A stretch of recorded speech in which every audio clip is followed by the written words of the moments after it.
Hi, in the previous video, we get a very brief idea about the Splunk SmartStore solution, and over there we talked about the architecture of it, and we got a very brief idea about what SmartStore is and how we can implement that particular solution and what its advantages and disadvantages are.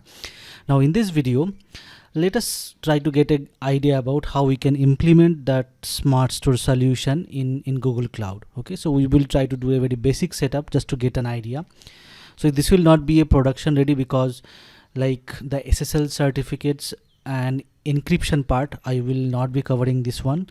So that's why I'm saying like it is not production ready, but the main purpose of this video is to try to understand how things are getting implemented. Then probably in later videos we'll try to cover up other stuff as well. Now in this video we will implement in a single cluster. So in later videos we will talk about implementing SmartStore in a multi-cluster environment as well. Okay, so if you see it over here, like I have taken the similar set of instances that I usually take for a single cluster setup. Like we have a cluster master, then we have a deployer instance, then we have heavy forwarder, 3 indexers and 3 searchers over here. Now our main concentration will be today is the indexers and the cluster master, because there only we will be configuring that SmartStore solution over there. Now before we jump into that, the main thing we need is a storage, right? So if I just go over here in the cloud storage, so let's go to browser, because we need a remote storage over there in the SmartStore solution, correct? So first we will configure that, then after that we will try to do other configurations. So we will create a simple bucket. So let's create a bucket over here. So we will give it a name. We'll give it a name called Splunk SmartStore bucket here. Okay, so then continue. Now one thing you need to remember is, like, as I have provisioned all my instances, specifically my indexed instances in US Central 1A, so it is always recommended that you will choose the same region for your bucket as well. Okay, so for the latency purpose, so for that I will just choose the region as US Central 1. Okay, so now we'll click on continue. Now here you need to basically choose the storage class. Like here it is very self-explanatory over here, like standard for short-term storage, nearline for good for backups, and access data less than 1 month. Similarly other stuff as well over here.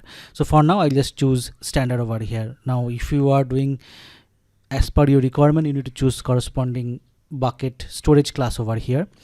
We'll click on continue. Now control the access. We will prevent the public access first of all, and in the access control we will choose uniform over here, so that for all the bucket level objects have this similar kind of permission level over here. Okay, now if you want object level permission, you need to choose fine grained over here, but I'll just go ahead with the uniform. And then here is the versioning of your data. So as I said in the previous video, like it's the remote storage solution, how powerful it is. Based on that, your SmartStore solution will be functioning over there, right? So it will have that remote storage solution have a huge impact on the SmartStore solution over here as well. As we can see it over here, we are going through a lot of options over here, right? Like this one, the how to protect your data. So you can choose object versioning, you can choose the retention policy over here, but for now, as I am giving demo, I'm just not going through that one, otherwise it will dilute the main purpose over here. So I'll choose none over here, then I will click on create over here.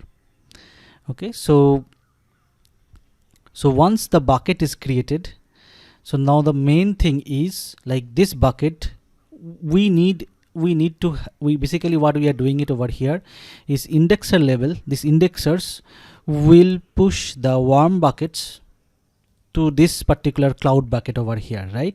So that means there should be a communication channel between these two things. Now as we are fully working in Google Cloud, correct, and our bucket is also in the Google Cloud, so it will be easier configuration over here. But at least we need a credential to put something into this particular bucket, right? We will see that what's going on, but before that we need to have a permission from our compute engine to put something in the bucket. So for that, if you go to any of these computing engines over here, now all in this instances I have installed Splunk, but I still not have configured the cluster over there, because in this video we will try to see like how we can configure SmartStore for a new cluster here. Like it is not an existing cluster, we are basically forming a new cluster and then forming the SmartStore, basically configuring the SmartStore for that particular cluster. Probably in later videos we'll talk about like how to configure or how to migrate a particular index into a SmartStore as well. Okay, so if you go to a particular instance, specifically we will talk about 3 indexer instances we have. Now if you see, if I just go down over here, so there's something called API and identity management here. Now if you see, there is a service account over here. Now if your cluster is in Google Cloud as well as your bucket is also in Google Cloud, you can use this service account to communicate between these two. But if you are having your cluster in a separate environment, you need that credential.json file to communicate between these two, to pass the credential over there. Now in today's approach, in today's video, we will go ahead with this service account approach. Okay, probably later videos we'll talk more about the credential.json file as well. So now if I just click on show details, if you see at that, for this service account, for this each and every instances, we have something called like the cloud API level access here, and this is the access for storage. If you see, currently it is read only, right? Now when we are creating buckets, so we need to have the write access as well, right? Read write permission as well. So we are going to change this one over here at the instance level. So for that, what I need to do is I need to stop this instance. So let's wait for the instance to be stopped. Now the instance is stopped. So what I'll do is I'll go to edit mode. We'll go to the same API and credentials there. So here, identity and API access. Now access scope, we'll set for each and every, because currently we are only concerning about the cloud storage, right? So we will just change that particular stuff only. So from read only, so I can give either full access or read write. So I'll just give full access for now. I'll click on save. So I need to do the same stuff for the indexers 2 and indexer 3 as well, right? My 3 indexer instances over there. So once it is saved, I will just restart the instance. So from here, I'll just start the instance now, and what I'll do is I'll quickly do for the indexer 2 and indexer 3 as well, then we will come back. Okay, so I have completed that particular settings for all these 3 indexers now, right? So now let us try to configure the SmartStore now, and as well as the cluster, because we are doing it for a new cluster over here, right? So first what I'll do is I will log into, I'll SSH to the cluster master first. As I said before, like for the SmartStore solution, so there are basically two files where the main configuration goes. The SmartStore related configuration, like where we are basically telling to store the warm buckets of our indexes into a remote location, so that settings goes to indexes.conf file.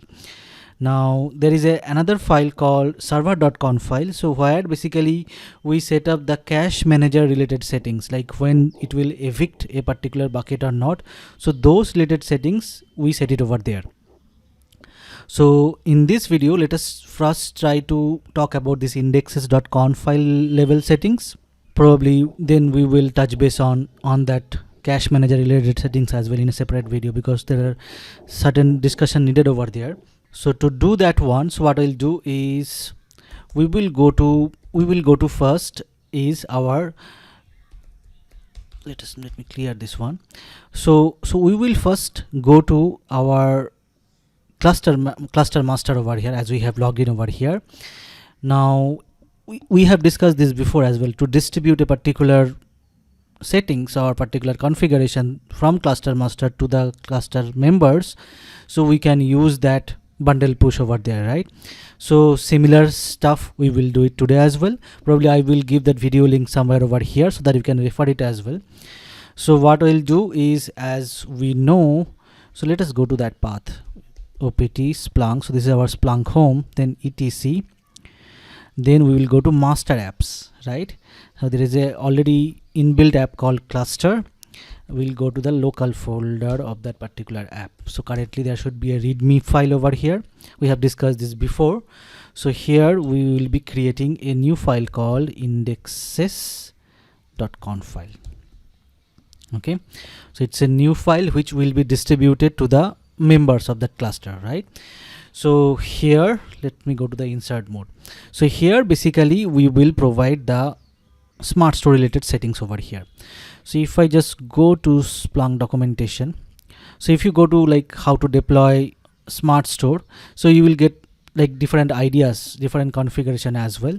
So the main important configuration, we will go to the GCS part because we are currently deploying into the Google Cloud Service. So if you see it, like there, the main setting is the remote path, which basically tells us. So if I just go to this documentation over here, so this is the main settings which basically enables the SmartStore. Okay, so it's basically root path of that remote volume over here. If you see it, like it enables the SmartStore and sets the remote path for the index volume. And the second setting is the storage type equals to remote, right? So this basically tells us like you need to store this one into the remote volume over there. Then you need to give the path of that particular bucket where you need to store this one. So these are the main settings over here, right? So now if you see it, like these settings, either you can mention it in a default stanza, correct, or you can mention these settings at the index level as well. So let's say if I just put these settings into this cs_index path, basically index stanza, so that SmartStore will only be enabled for that particular index. But if you are putting into this default stanza over here, so that means SmartStore will be enabled for all the indexes in your environment, including your internal index over there. Okay, so that's the difference between like enabling SmartStore at the global level versus enabling SmartStore at the index level over there. Okay, so there is another thing called ref factor auto which you have to set. Now once you define that remote path and create this particular volume, so here you basically mention that storage type and the path over here. For if you are using Amazon S3, there is a separate configuration. If you see it, like S3 related stuff you have to give. If you are using Google Cloud, you need to give the Google Cloud related stuff. And as well as this is also important, like how it will connect, how you will pass the credential over there, right? So as I said, there are two ways. Either you will be using this credential.json, or if I just go to the documentation of indexes.conf and search for Google Cloud storage related settings, if you just search this documentation with remote.js, you will find all these settings over here. If you see, so there is two things called credential file and service account email, right? So today we will basically take this particular approach over here using the service account email, but there is a catch over here. So these settings basically, if you have your indexers running in GCP and all your indexes running in GCP and you want to access that Google Cloud storage, so you can basically use this one over here. Okay, it basically uses this GCP metadata server to get the credential.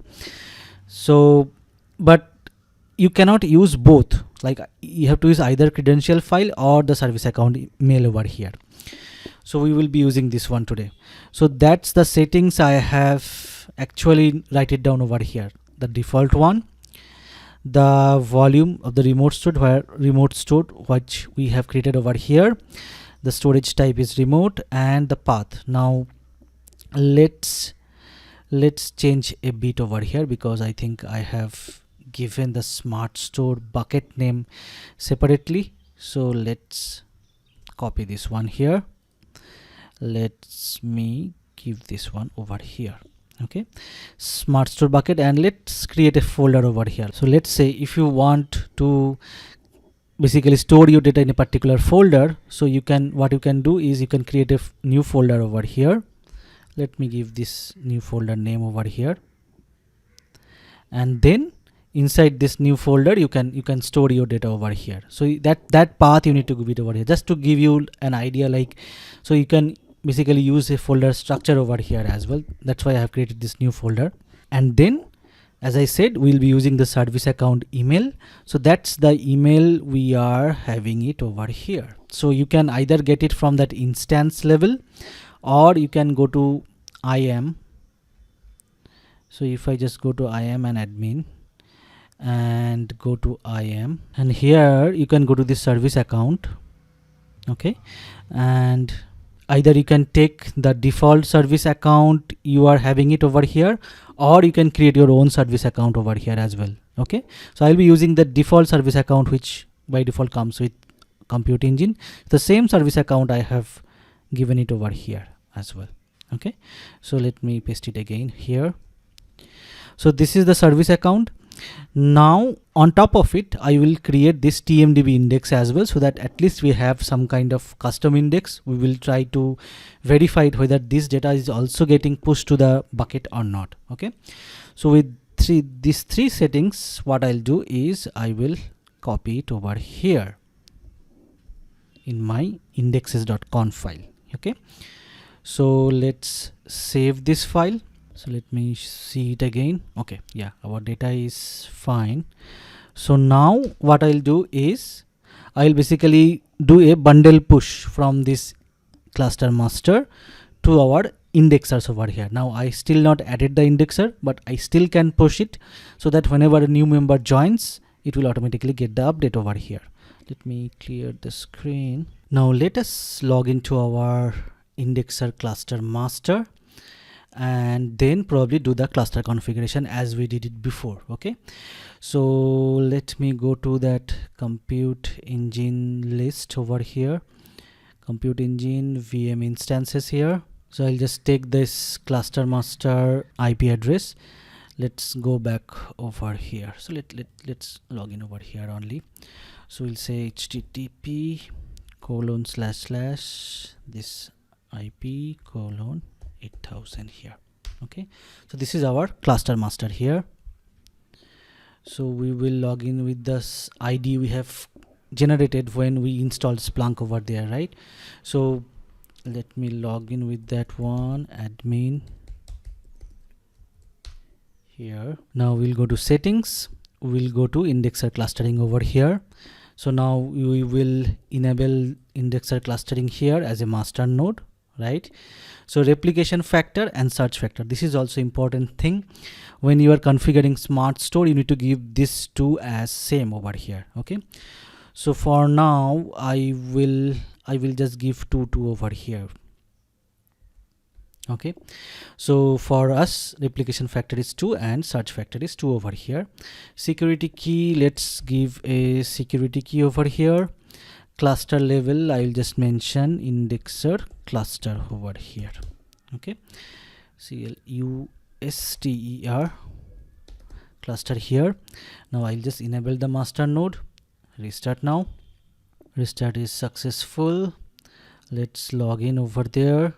Okay, currently saying no PR configured, that's fine, but first we'll go to configuration bundle action, because we have added that new indexes.conf file. Now I will just say validate and check restart. Okay, we got a latest bundle ID over here. I'll just push it, push changes over here. Okay, it's already, the bundle is already like should be available in that PR nodes over here. So now let us try to add these three indexers over here, whatever we have it over here, indexer 1, 2 and 3. So let me log in over there just the way we did it before, right? So we can do it in the similar way, :8000. So this is my indexer 1 here. Let me log in there. We'll go to settings and indexer clustering again, correct. So when we will be enabling the cluster, so this time we will choose it as peer node, right? So this is my indexer one now. So we'll click on next. We need the master IP address here. Let us copy that one from here. It will be easier to copy. So this one colon 8089. It should be 8089, the management port over here. Replication port, let's say 9000 over here. Now you need to make sure, like, whatever port you are giving it over here, so that particular port, that HTTP traffic, the TCP traffic, you need to allow through firewall over here as well. You need to remember that one. We have seen this before as well, right? Now security key, you have to give the same security key which we have given when we have configured the cluster master. Now you will enable the peer node over here. Let us restart this one now. So we will do the same stuff for other two indexers as well, right? So what I'll do is I'll quickly do it, and then we will come back over here. Okay, so I have added all these indexers over here. As you can see it, even our this indexes are also showing up, internal indexes are also showing up over here, but our TMDB index is still not shown up over here because we still not put any data over there. So that's why there is no bucket created over here. So that's why it is not showing up. And I still not connected my search head because anyway that will be optional in this particular configuration, right?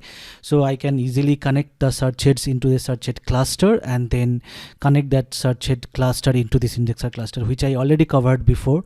But for this video, I think that step is not needed now because we will be mainly focusing on the SmartStore related configuration. So we can check whatever is going on, even though if we are getting some error, we can check it from the indexer log itself. Okay, so once we have this one, so let me go to any of the indexer and try to see whether it has received that particular bundle or not, which configuration, the configuration we did it there, right, for the SmartStore. So let me go to that path over here, /opt splunk etc. Then it for the peers, it will be the slave apps over here, right? So then cluster, then local folder here. If we do ls, it got this indexes.conf, vi indexes.conf here, correct? So it got the settings whatever we did it before. So that means ideally, as I said, like, we have enabled the SmartStore for all the indexers in our environment, right? Because we put these settings into our default stanza here, right? So that means ideally by now this indexers, whatever like internal indexers we have, like _internal _audit, if they have some warm buckets, they should be already putting into the SmartStore remote bucket over here. Let me see that one. And if you see it, like in our new folder, in our bucket, because we have configured this particular path, right? In the new folder, we already having the folder for our different indexes over here, right? Internal indexes over here, like the _internal. And if you go here, like just like we see the warm buckets and all, so you should be able to see this one over here, right?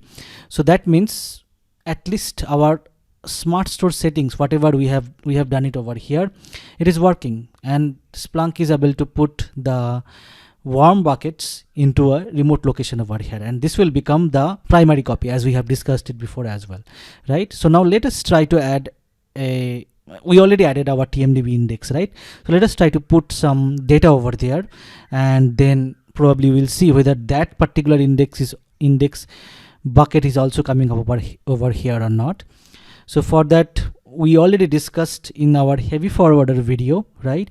So we will be installing that TMDB app in our heavy forwarder, and from there basically we'll be forwarding that logs to our indexer layer. But before that, we need to enable that receiving into our indexer. So I'll just quickly do it. I'll just show you for once, and then probably I will do it for the others. So what I'll do is for indexer 1, let's copy this, let's log in over there. So as I discussed before, right, there are two ways. There is a manual way of doing it, like something like this one. If you go to settings and forwarding and receiving for each and every indexer, you will be basically configuring the receiving port, right? And for the heavy forwarder, you will be configuring the forwarding details over there, right? And to automate this one, you can enable that indexer discovery method for that one, right? So for now, I'll just do the manual stuff, because anyway we have only 3 indexers and I'm anyway going to destroy this whole cluster setup, so that's fine for now. So I'll do configure receiving here, because this is an indexer instance, right? So let's enable that 9997 port over here.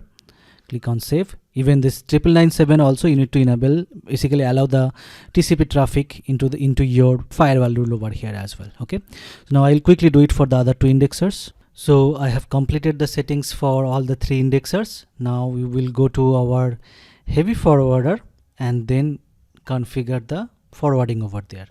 So similar way, we will go to settings, forwarding and receiving. I'll just show you once. You already covered this one before, right?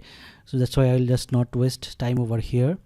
So here now I will just do the configure forwarding, right? So here we just need to give those indexers IP address colon the port number. The port number should be 8089 over, sorry, the 9997, whatever we have configured before over here.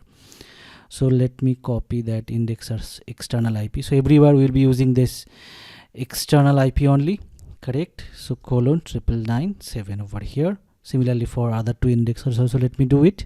Okay, so we have done for all these 3 indexers over here. Now in our heavy forwarder, what I'll do is I will just install that TMDB app, which we already discussed in the previous video. So I'll just go to manage apps. Here install app from the file.